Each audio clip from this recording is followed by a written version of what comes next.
యేసుని ప్రేమ ఛానల్కి స్వాగతం.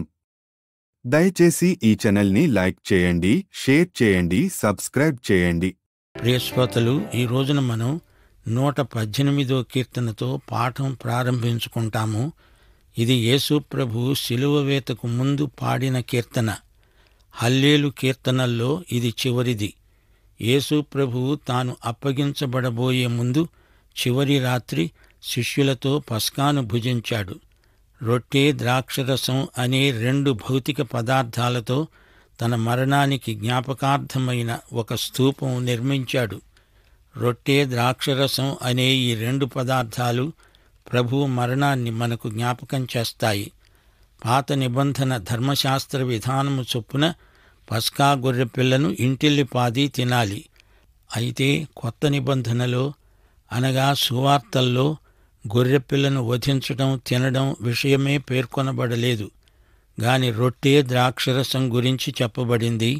ఇది గొప్ప మార్మిక సత్యం, ఆశ్చర్యకరమైన అంశం. యేసే ఈ గొర్రెపిల్ల. ఈ గొర్రెపిల్ల శిలువ మీద బలి అవుతుంది, వధించబడుతుంది, రక్తం కారుస్తుంది. ఈ రొట్టె, ద్రాక్షరసం ఆ గొర్రెపిల్లకు జ్ఞాపకార్థమైన సంకేతాలు. ఆయన తిరిగి వచ్చే వరకు రొట్టె, ద్రాక్షరసం ఆయన విమోచనాత్మకమైన మరణాన్ని మనకు జ్ఞాపకం చేస్తున్నాయి. ఆయన అప్పగించబడక ముందు రాత్రి తన విశ్వాసులతో కలిసి పాడిన పాటే ఈ 118వ కీర్తన. మత్తయి సువార్త 26వ అధ్యాయం 30వ వచనం. అంతట వారు కీర్తన పాడి ఆలివ్ కొండకు వెళ్ళారు. వారు పాడిన పాట ఇదే, 118వ కీర్తన. శిష్యులందరూ భోజనానికి కూర్చున్నారు. పాత్ర 7 సార్లు వరుసగా అందరికీ అందించబడింది. 7వసారి పాత్ర ఆయన వద్దకు రాగా ఆయన అన్నాడు, నా తండ్రి రాజ్యంలో మీతో కూడా నేను ఈ ద్రాక్షరసమును కొత్తదిగా పుచ్చుకునే దినము వరకు ఇకను దానిని తాగను. ఆయన రక్షణ పాత్రను చేబూరిన వాడై దానిని శిలువ మీదికి తీసుకువెళ్ళాడు. తన రక్తము కార్చిన దేవుని గొర్రెపిల్ల ఈయనే. ఈ పాత్ర ఆయన రక్తము వలనైన కొత్త నిబంధన. ఆయన చేదు పాత్రను తాగి మనకు అమృత పాత్ర అందించాడు. దేవుడు ఎంత కృపామయుడో గుర్తించండి. 118వ కీర్తన. యెహోవా దయాళుడు, ఆయన కృప నిరంతరము నిలుస్తుంది. ఆయనకు కృతజ్ఞతాస్తుతులు సమర్పించండి. ఆయన కృప నిరంతరము నిలుస్తుంది అని ఇశ్రాయేలీయులు అందురుగాక, అహరోను వంశస్థులు అందురుగాక.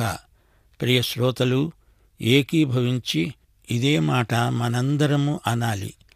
ఆయన కృప నిరంతరము నిలుస్తుంది. ఆయన దయాళుడు. ఆయనకే సర్వకాల సర్వావస్థలలో కృతజ్ఞులము. ఆయన కృప నిరంతరము నిలిచి ఉంటుందని యెహోవా యందు భయభక్తులు గలవారు అందురుగాక. ఇరుకులో ఉండి నేను యెహోవాకు మొర్రపెట్టాను. విశాల స్థలమందు యెహోవా నాకు ఉత్తరమిచ్చాడు. యెహోవా నా పక్షాన ఉన్నాడు, నేను భయపడను.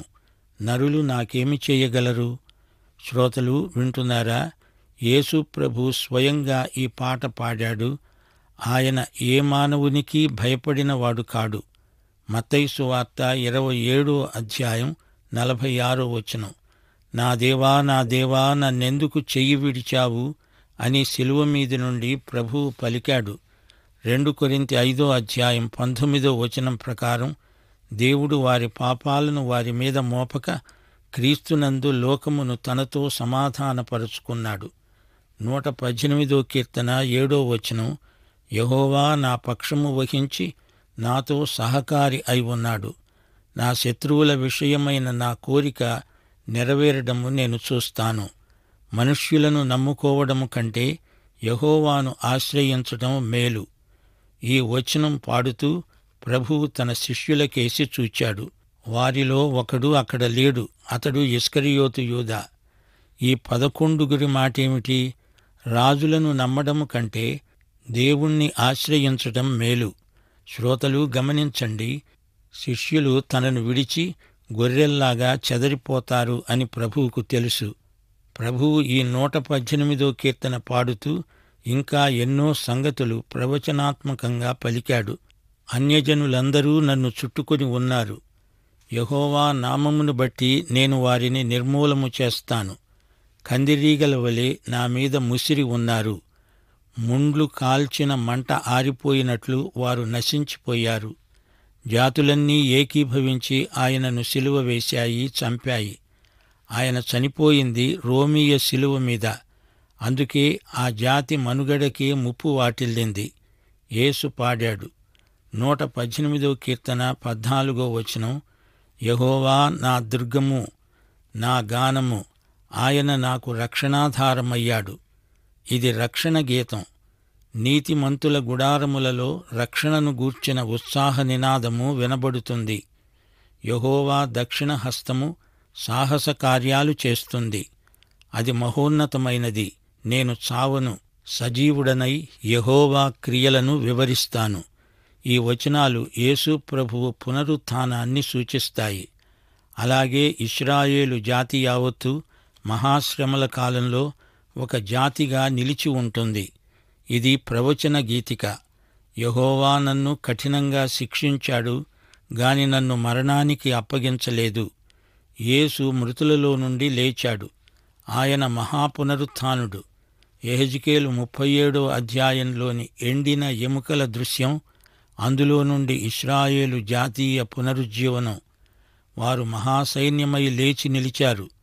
నేను వచ్చేటట్లు నీతి గుమ్మములు తీయండి, నేను వాటిలో ప్రవేశించి యెహోవాకు కృతజ్ఞతాస్తుతులు సమర్పిస్తాను. ఇది యెహోవా గుమ్మము, నీతిమంతులు దీనిలో ప్రవేశిస్తారు. నీవు నాకు రక్షణాధారుడవై నాకు ఉత్తరమిచ్చావు.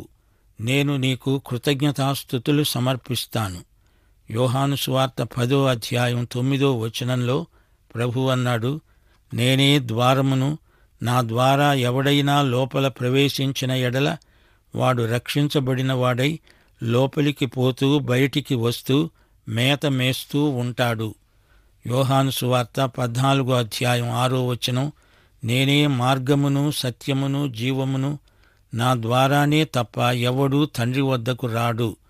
శ్రోతలు 118 కీర్తన యేసు పాడుతూ ఇంకా అన్నాడు, 22వ వచనం, ఇల్లు కట్టేవారు నిషేధించిన రాయి మూలకు తలరాయి అయింది. అది యెహోవా వలన కలిగింది.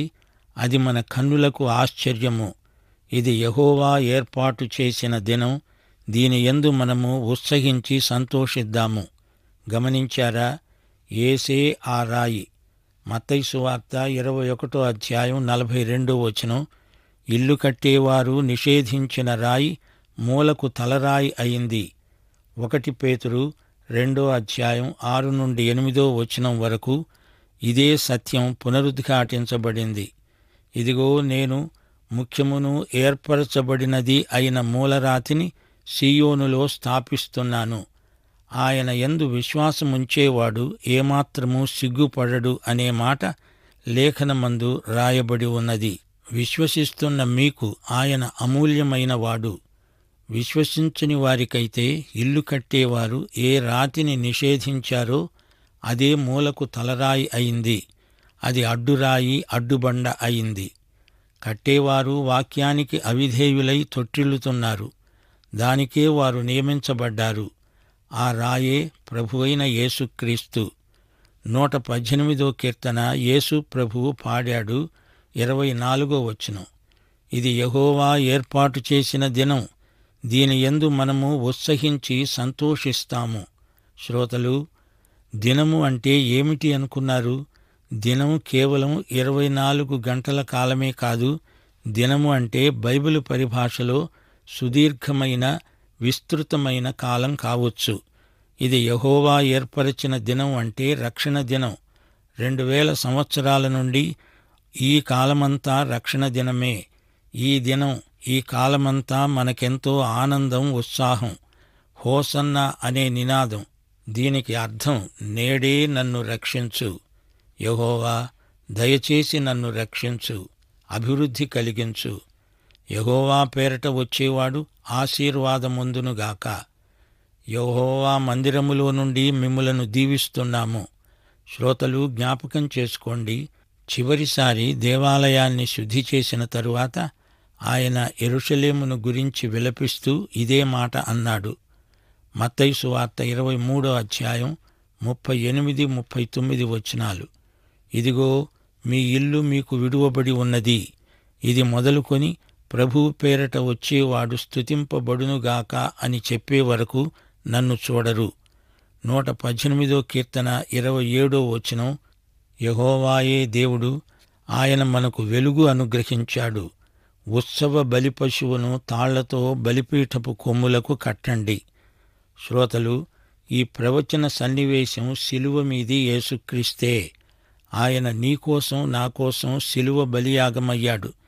ఈ కీర్తన ముగింపు మాటలు స్తుతివాక్యం. నీవు నా దేవుడవు, నేను నీకు కృతజ్ఞతాస్తుతులు సమర్పిస్తాను, నిన్ను ఘనపరుస్తాను.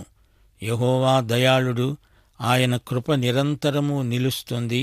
ఆయనకే కృతజ్ఞతాస్తుతులు. శ్రోతలు, 118వ కీర్తన యేసు ప్రభు స్వయంగా పాడుతూ అందలి ప్రవచనం తనయందే నెరవేరుతుందని సూచించాడు. ఈ కీర్తనలో యేసు యొక్క మరణమందలి విమోచనాత్మక కృప అడుగడుగునా కానవస్తోంది. ఇందులో 29 వచనాలున్నాయి. ఆరంభములో ముగింపులో దేవుని శాశ్వత కృప పేర్కొనబడింది. ఆయన కృపను బట్టి ఆయనకు కృతజ్ఞతాస్తుతులు సమర్పిస్తాము. యెహోవాయందు భయభక్తులు గలవారందరూ దేవుని కృపను స్మరించుకుంటారు. ఇశ్రాయేలీయులు, అహరోను వంశస్థులు ఆయన కృపను ఎలా మరువగలరు? నా బ్రతుకు ఇరుకు, కాని నా దేవుడు విశాల స్థలమందున్నాడు. ఇరుకు దారి గుండా దేవుని వైశాల్యంలోకి ప్రార్థన మనల్ని తీసుకువెడుతుంది.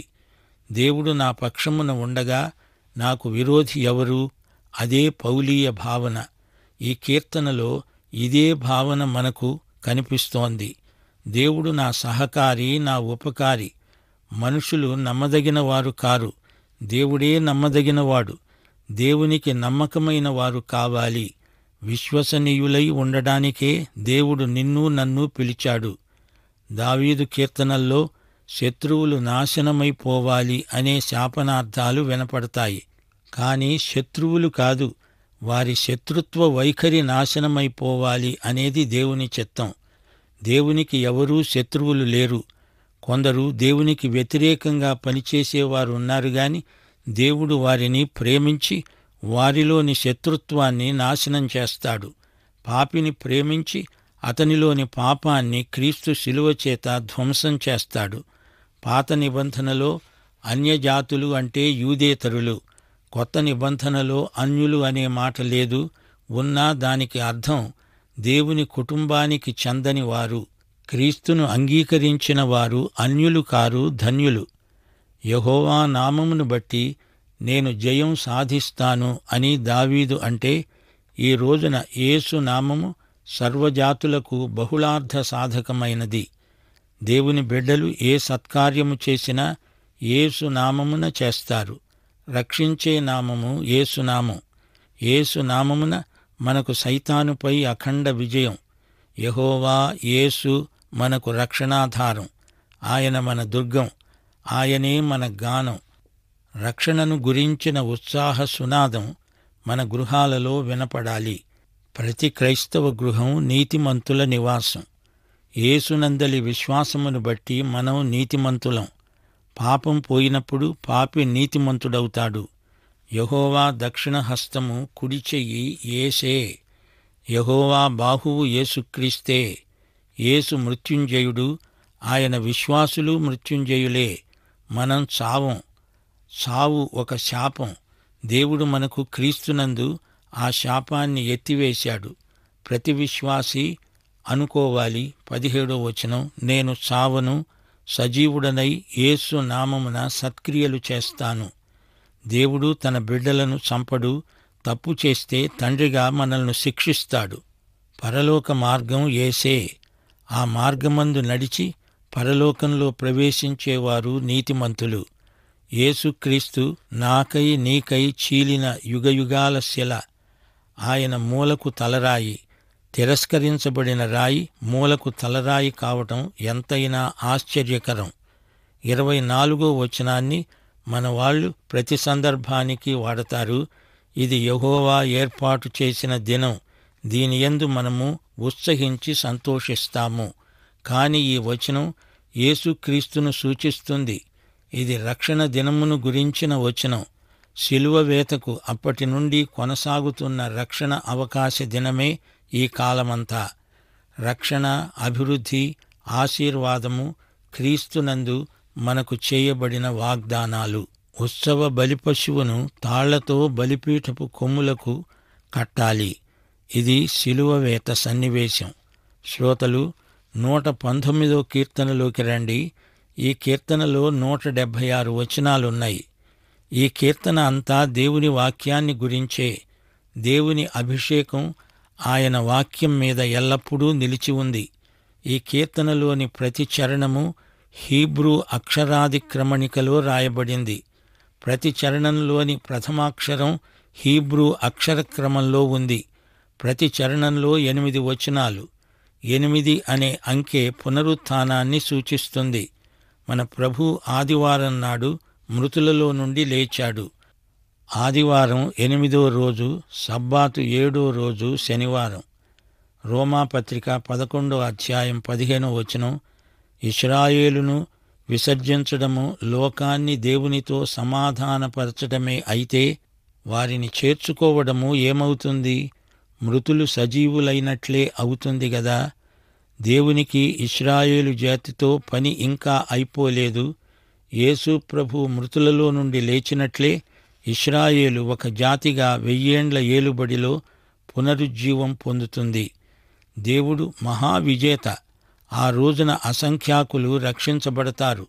అప్పుడు ఇశ్రాయేలీయులు తమ వాగ్దత్త భూమికి ఊరికే తిరిగి రావటం కాదు, దేవుని వైపునకు తిరగటం విశేషం. అది జాతికి పునరుత్థాన అనుభూతి. దేవుని వాక్యంలోనే ఉంది ఈ రహస్యమంతా. 1 పేతురు 1వ అధ్యాయం 23వ వచనం అంటోంది, మీరు క్షయబీజము నుండి కాక శాశ్వతమైన జీవము గల దేవుని వాక్యమూలముగా అక్షయ బీజము నుండి పుట్టించబడిన వారు. జీవము, స్వాతంత్ర్యము, ఆనందము, ఆశీర్వాదము ఇవన్నీ దేవుని వాక్యము ద్వారానే మనకు ప్రాప్తిస్తాయి. దేవుని శాసనాలు, కట్టడలు మనకెంతో ప్రియమైనవి. అందులో నుండి అపారమైన ప్రేమ ఉత్పన్నమవుతుంది.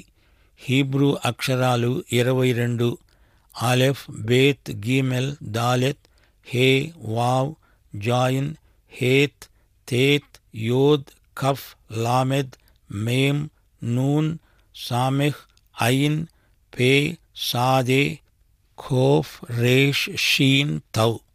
ఈ కీర్తన ఆరంభంలో గేయకారుడంటున్నాడు, దేవుని వాక్యమును బట్టి నిర్దోషముగా నడుచుకునేవారు ధన్యులు.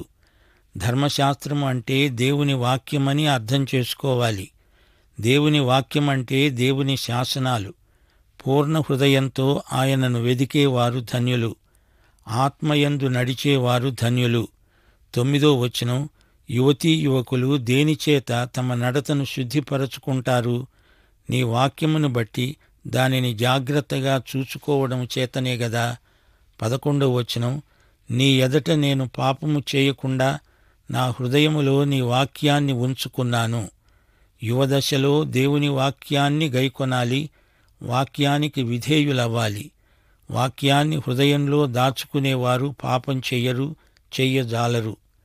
18వ వచనం, నేను నీ ధర్మశాస్త్రమునందు ఆశ్చర్యకరమైన సంగతులను చూచేటట్లు నా కన్నులు తెరువు.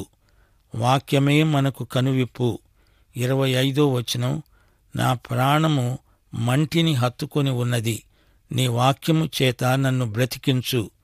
ఈ రోజున మానవులు అధోగతికి దిగజారిపోతున్నారు. ఈ లోకంలో ప్రతిదీ మనిషిని కిందికి పడలాగే గురుత్వాకర్షణ. గాని దేవుని వాక్యం మనలను మట్టి నుండి మహిమకు ఉద్ధరిస్తుంది. ప్రియ సోదరీ సోదరులారా, ఈ కీర్తన సుదీర్ఘమైనది. జాగ్రత్తగా అధ్యయనం చెయ్యండి. ఈ కీర్తనకు కేంద్రంలో దేవుని వాక్యముంది.